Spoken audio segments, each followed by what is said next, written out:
جیسے کہ دیگر صور اور آیات کی خصوصیات ہیں، سورہ عبس کی بھی اپنی خصوصیات ہیں، اور اس کو پڑھنے سے دنیا میں انسان جلدی سے کچھ فوائد حاصل کر سکتا ہے۔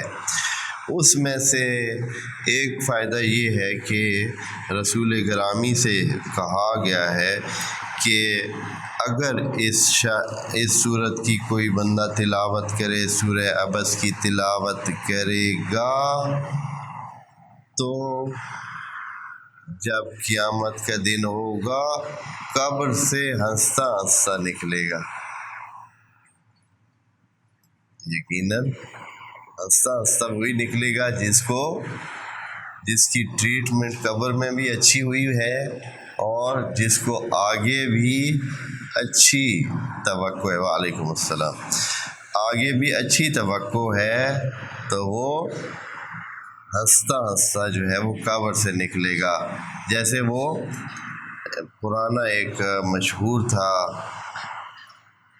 جملہ کہ جب نتیجے کا دن آئے گا، کوئی ہنسے گا، کوئی